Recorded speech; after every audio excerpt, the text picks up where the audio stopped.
Okay, here we are at the foot of Immigration Canyon. Actually, just came up Immigration Canyon, and kind of looking around. I am at a historical trail site.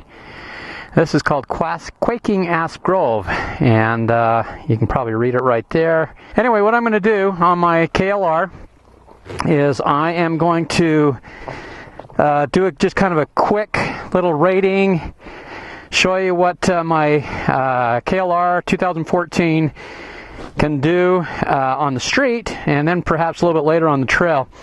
I've got a couple options on it. I put the crash bars on it, the SW Motec crash bars. I put the K&L filter on it, a Wolfman tank bag, kind of a tactical bag for luggage on the back, and it's adequate for small trips, which I maybe will do 200 miles a day, maybe 150. And kind of give a synopsis of some of the important things and some of the things I like and maybe don't like about the KLR. But let's go ahead and get going.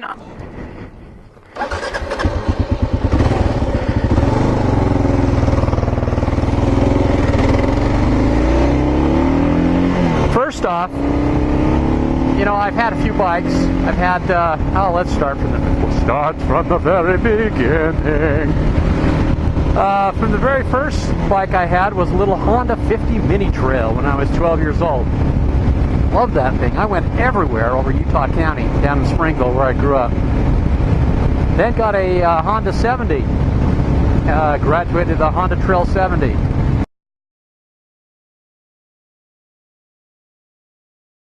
And had an equal amount of fun until I was about 14. And got the Honda CT110 with the dual transmission. Loved that thing. Climbed like a little billy goat.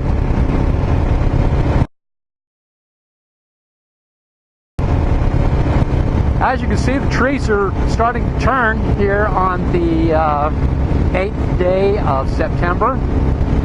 Last time I went around this next bend, I was chasing a moose. Not sure if that'll happen today, but we'll hope for the best. Right now I'm doing 55 miles an hour in about 4th gear. I've also had some of the other bikes I've had. We'll get back to that. As you notice, I will probably be jumping around quite a bit. It's kind of hard to concentrate what you're going to say when you're a little bit of gravel here. We'll slow down a bit. When you're riding and trying to concentrate on the traffic, cars coming and whatnot. There's a good look of Salt Lake Valley and down through the valley. That is the start of Immigration Canyon, or you can go up Parley's Canyon, it's called.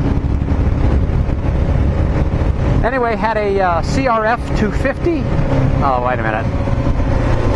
Delusions of grandeur. An XL 250 is what I had. Also had a Suzuki GS 500. Portion of my experience. I've got the standard Dunlop tires on this KLR. Not bad. They handle pretty good. A little vibration, but not really too bad. Doing 60 miles an hour right now. Going up a good mountain hill. And the acceleration, of course, isn't as good as like a, Suzuki's, Kawasaki ITs. I've driven the CR 125, CR 250s. You know, you're not going to be pulling any wheelies in first gear unless you're popping the clutch or second gear, just off the throttle. But the acceleration really is pretty decent. You can get to 60 miles an hour in an adequate time. Handling is good, a little top heavy. I'm 6'1", weigh 200 pounds. The bike does sit a little high, which I like for my size. But when I mean top heavy, if you're going to get on a mountain trail and try to goose it around a corner, you're going down. I do a lot of standing. I put the, I don't know if you can see down there, but I rose the handlebars 2 inches with the Rox handlebar risers. Really like it. Makes it a lot more comfortable for my height, especially when I'm standing.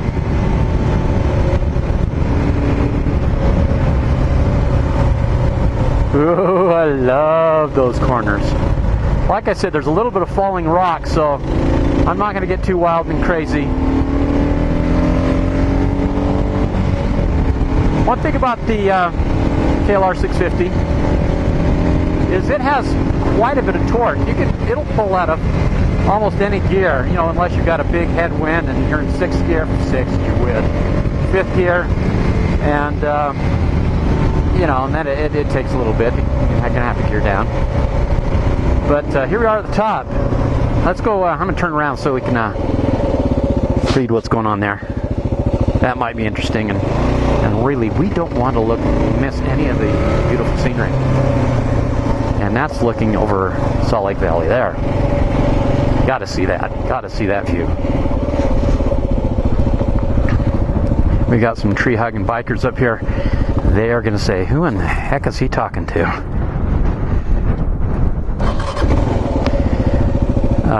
But anyway, that's the valley. There's some nice mountain bike trails and nice road bike trails.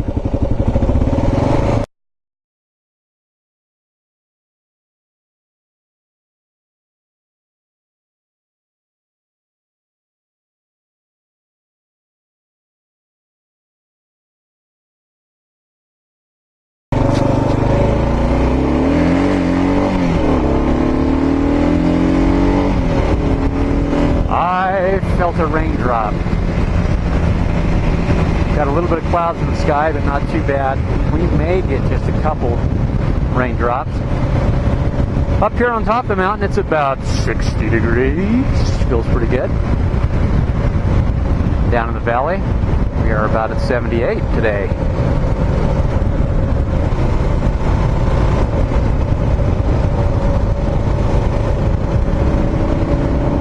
Anyway, I'm going to do a few more minutes of these trails, which are of these roads, these twisty roads, and then I'm probably going to shut her down for a few minutes until we find some dirt.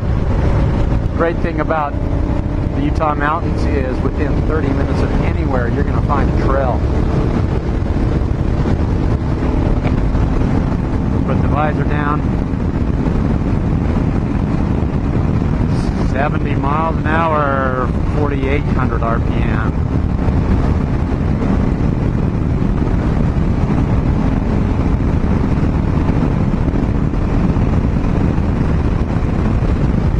I noticed with the GoPro on top of my helmet at those speeds, you get a little neck pull. Not exactly aerodynamic. Hey, but isn't that pretty? Look at those leaves changing already. One thing about these rides, you got to get up and take advantage of it, else you are going to miss it. And the frame of time is only about a week and a half, 2 weeks before you totally miss the good fall leaves. There's a gated dirt road, which would have been fun to take. When I was growing up in Springville, they didn't have gates on anything, and if they did, we would they weren't locked. You'd go through them, and as long as you stayed on the road or the trail, you didn't have any rancher or farmer getting PO'd at you.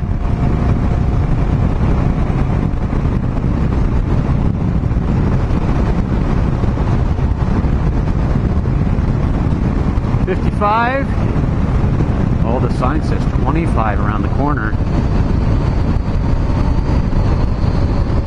How about 40?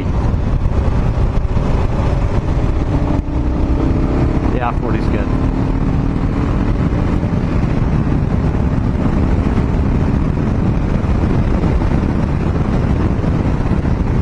Back up to 75.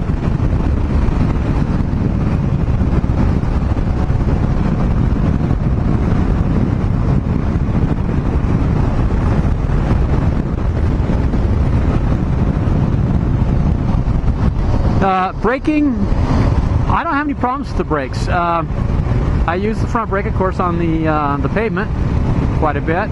Kind of a, I don't know, probably a 60-40 or 70-30, 70 front, 30 back when I go around some of those corners. I don't profess to be a expert motorcycle driver, but I have been driving for 45 years. So, you know, a little bit of experience. Alright, ladies and germs, I am going to find a straightaway, maybe slow it down here, and turn it off for just a minute, and maybe do segment 2 in just a little bit. Looks like my remote battery is not working properly, so let me look in the mirror and see if my light's on. I'm going to pull over.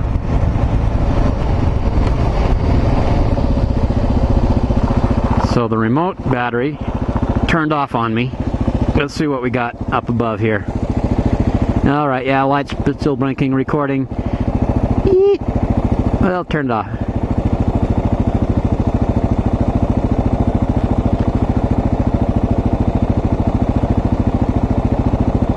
I think.